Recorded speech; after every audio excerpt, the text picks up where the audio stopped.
غوث پاک رضی اللہ تعالیٰ عنہ کی شان و شوکت تو بہت ہی بلند و بالا ہے، بہت بلند و بالا ہے، پر غوث پاک رضی اللہ تعالیٰ عنہ کے ہم سب مرید ہیں نہیں ہیں؟ ارے ہم سب مرید ہیں نہیں ہیں؟ اس لیے کہ ہمارا پیر جب بھی ہاتھ میں ہاتھ دے کر کے کہتا ہے تو یہ نہیں کہتا ہمارا پیر کہو میں نے اپنا ہاتھ فلاں کے ہاتھ میں دیا، نہیں۔ تاج الشریعہ جب مرید کرتے تو یہ نہیں کہتے یہ کہو کہ میں نے اپنا ہاتھ تاج الشریعہ کے ہاتھ میں دیا۔ مفتی اعظم ہند جب مرید کرتے تو یہ نہیں کہتے کہو میں نے اپنا ہاتھ مفتی اعظم ہند کے ہاتھ میں دیا، بلکہ جب بھی مرید کرتے تو کہتے کہو میں نے اپنا ہاتھ غوث پاک کے دست پاک میں دیا، غوث پاک کے دست پاک میں دیا۔ اور ایک تو آیا تھا، توجہ دیں، آیا حضور مفتی اعظم ہند کی بارگاہ میں، اور آنے کے بعد سچے دل سے جب توبہ کرائی کہا کہو جھوٹ نہیں بولوں گا، کہا جھوٹ نہیں بولوں گا، لیکن آخر میں جب مفتی اعظم ہند نے فرمایا کہو میں نے اپنا ہاتھ غوث پاک کے دست پاک میں دیا، رک گیا، کہا حضور ابھی توبہ کری ہے آپ کے دست پاک پر، جھوٹ نہیں بولوں گا، ہاتھ آپ کا ہے، غوث پاک کا نام کیسے لے دوں، جھوٹ ہو جائے گا، بول دیں، کہا یہ جھوٹ ہو جائے گا، ہاتھ میں نے اپنا آپ کے ہاتھ میں دیا غوث پاک کے نہیں، آپ کہیں تو میں نہیں کہہ سکتا اس لیے کہ سچی توبہ کر چکا ہوں، آپ ہی نے کرائی ہے۔ آہا، مفتی اعظم ہند بھی پہنچے ہوئے، آج دنیا جو کہے وہ کہے، پر سن لو میرے مفتی اعظم ہند تھے کیسے،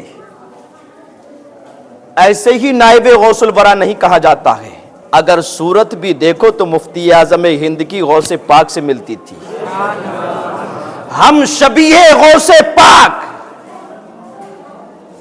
اللہ اکبر۔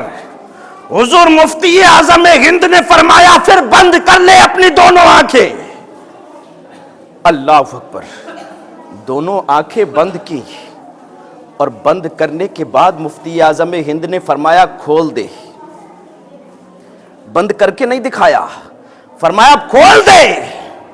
جب دونوں آنکھیں کھولی اور کھولنے کے بعد مفتی اعظم ہند نے فرمایا بتا اب کہہ کہ میں نے اپنا ہاتھ غوث پاک کے دست پاک میں دیا، تو پکار کر کے کہتا ہے میں نے اپنا ہاتھ غوث پاک کے دست پاک میں دیا، لوگوں نے کہا رے تیرا ہاتھ کہاں ہے، کہا جو میں دیکھ رہا ہوں وہ تم نہیں دیکھ رہے ہو، جو میں دیکھ رہا ہوں وہ تم نہیں دیکھ رہے ہو، میرا ہاتھ مفتی اعظم ہند کے ہاتھوں میں نہیں غوث پاک کے ہاتھوں میں، یہ مفتی اعظم ہند، مفتی اعظم ہند۔ تو یہ 11ویں شریف کو نسبت ہے غوث پاک رضی اللہ تعالیٰ عنہ سے۔ توجہ دینا، غوث پاک کا مرید کیسا ہونا چاہیے، کیسا ہونا چاہیے؟ آج ہم سب دعویٰ کرتے ہیں، سب دعویٰ کرتے ہیں، سب دعویٰ کرتے ہیں کہ ہم غوث پاک کے مرید ہیں۔ غوث پاک کا مرید ہوتا کتنا باغیرت ہے، کتنا باغیرت ہوتا ہے۔ غوث پاک رضی اللہ تعالیٰ عنہ کا ایک مرید کامل اپنے شہر سے چلا، بغداد شریف سے چلا شہر تفسونج کی طرف، تجارت کی غرض سے، پر سنو حضور اشرف العلماء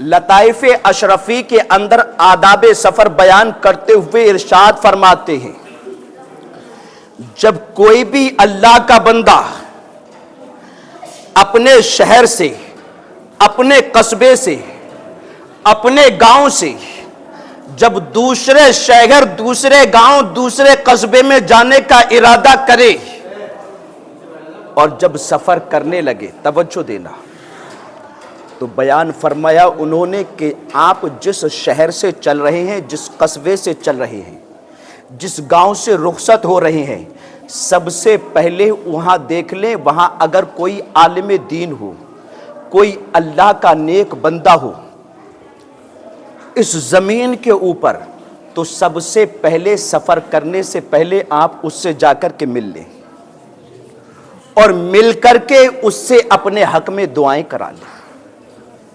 فرمایا اگر جس بستی میں رہتا، اگر جس شہر میں رہتا، جس قصبے میں رہتا، اگر وہاں زمین کے اوپر کوئی اللہ کا نیک ولی موجود، نیک بندہ موجود، عالم دین موجود نہ ہو،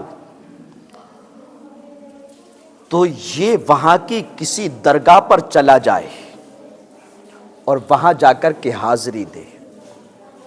آداب سفر۔ فرمایا اس کے بعد جہاں جا رہا ہے، اگر اس شہر میں پہنچنے کے بعد اگر وہاں کوئی اللہ کا ولی، کوئی نیک عالم دین ہو، تو سب سے پہلے اپنا کام شروع کرنے سے پہلے اس عالم دین سے مل لے، اس عالم دین سے مل لے۔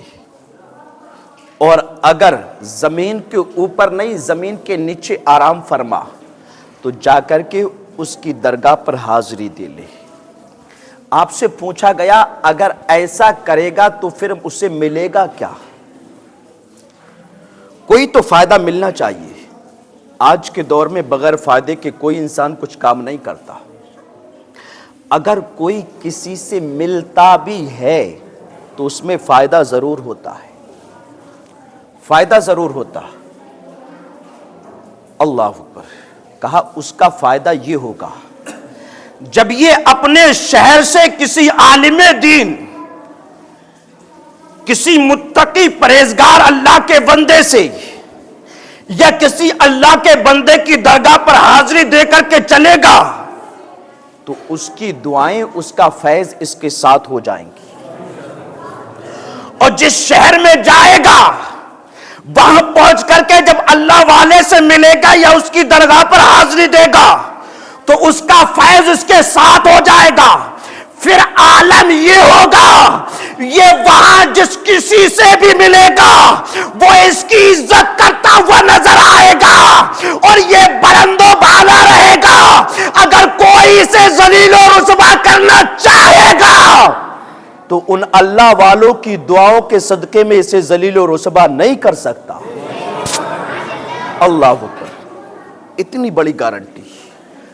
غوث پاک کا مرید چلا شہر بغداد سے شہر تفسونج، غوث پاک سے اجازت لی، شہر تفسونج پہنچے، اور پہنچنے کے بعد وہاں اس وقت ایک بہت بڑے اللہ کے ولی، بہت بڑے اللہ کے ولی، ان کی خانقاہ تھی۔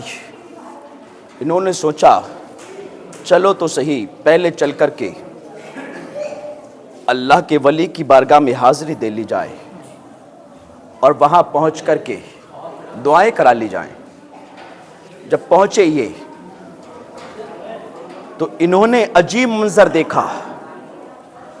وہ پیر صاحب، وہ اللہ کا نیک ولی اپنے مریدوں کے درمیان میں بیٹھا ہوا اور اپنے مریدوں کو دین سکھا رہا تھا۔ دین۔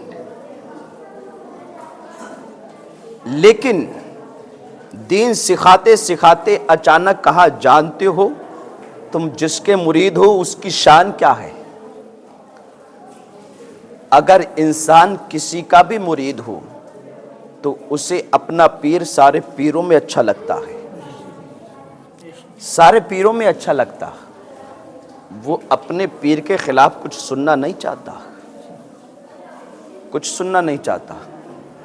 اگر یقین نہ ہو تو دیکھ لینا، جس بستی میں جس بستی کا جو امام ہو، اس بستی کے رہنے والے اپنے امام سے اتنی محبت کرتے ہیں، اگر اس امام کے خلاف کوئی دوسرا آ کر کے بولے تو بستی والے سننا نہیں چاہتے۔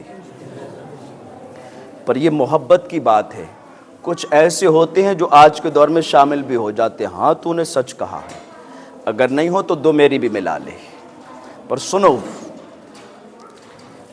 وہ اللہ کا ولی, کہا جانتے ہو تمہارے پیر کی شان کیا ہے؟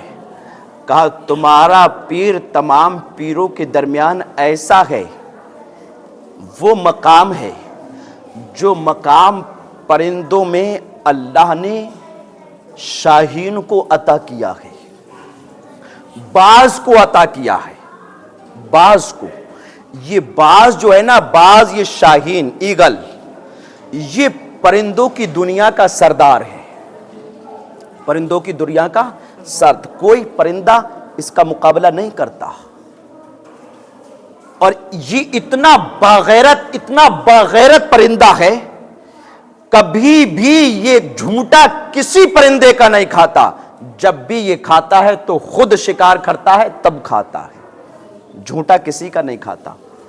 اور یہ اتنا عظیم ہے, جتنا زیادہ اونچا اڑے گا اتنی ہی زیادہ گہری نظر اس کی زمین پر رہتی ہے.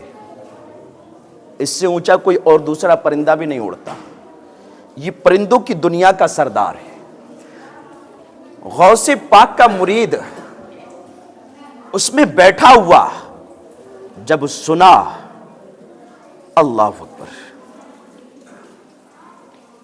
تو غوث پاک کا مرید کھڑا ہو گیا. کہا اس کا مطلب پیر صاحب آپ کا کہنا یہ ہے کہ آپ ولیوں کی دنیا کے سردار ہیں, سردار ہیں. کہا اگر سردار ہیں تو پھر آ جائیں, آج کشتی ہوگی. اللہ اکبر. کہا اگر آپ سردار ہیں تو آ جائیں, دیکھتے ہیں کس کا پیر سردار ہے, کس کا پاور زیادہ ہے.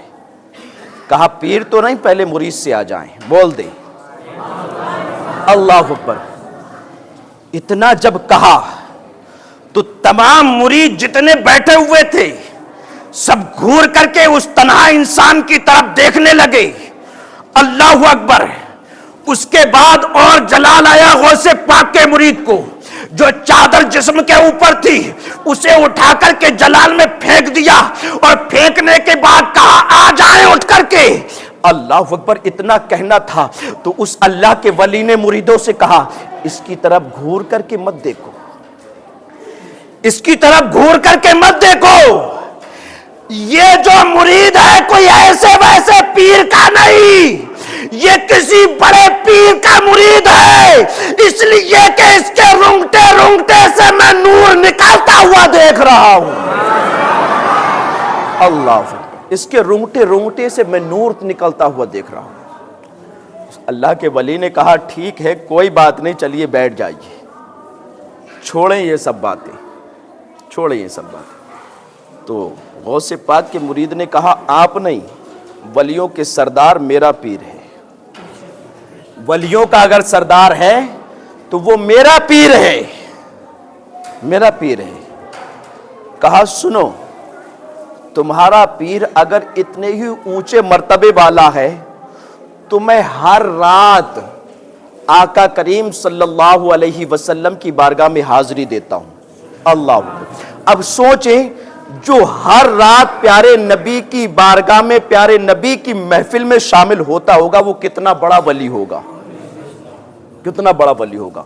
کہا میں ہر رات, ہر روز اللہ کے نبی صلی اللہ علیہ وسلم کی محفل میں شرکت کرتا ہوں, پر اگر تمہارا پیر اتنا ہی اونچا ہے تو کبھی تو آتے جاتے نظر آتا نا, تمہارے پیر کا تذکرہ کبھی تو ہوتا وہاں پہ. اتنا اونچا تمہارا پیر نہ مجھے کبھی آتے ملا نہ جاتے ملا. پر یہ تو بتاؤ تمہارا پیر رہتا کہاں ہے, کہاں رہتا ہے؟ اللہ اکبر. کہا یہ مت پوچھو, اس کی تو ہمیں بھی نہیں معلوم کہ ہمارا پیر کہاں رہتا ہے, کیا کرتا ہے. پر سنو, اپنے مریدوں کو بھیج دو اور وہ ہمارے پیر سے خود پوچھ لیں گے. ادھر غوث پاک اپنی خانقاہ میں بیٹھے ہوئے یہ تمام واقعہ ملاحظہ کر رہے تھے. ادھر اس اللہ والے نے اپنے مریدوں کو بھیجنا چاہا، غوث پاک نے فرمایا وہ گیٹ سے باہر نکلے، مریدوں اٹھو، اس سے پہلے تم پہنچ جاؤ، اس سے پہلے تم پہنچ جاؤ۔ اللہ کئی کلومیٹر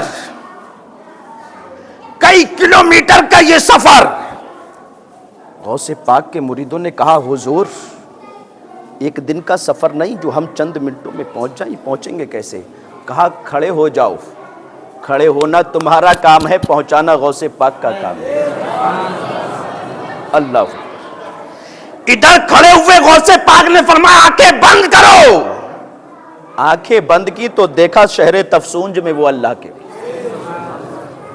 غوث پاک کے مرید اللہ کے ولی کی بارگاہ میں، کہا جاؤ مت، ہم آ چکے ہیں، جاؤ مت، آ چکے ہیں، آگے ٹائم ہو چکا ہے، اس لیے آگے انشاءاللہ پھر بیان کروں گا۔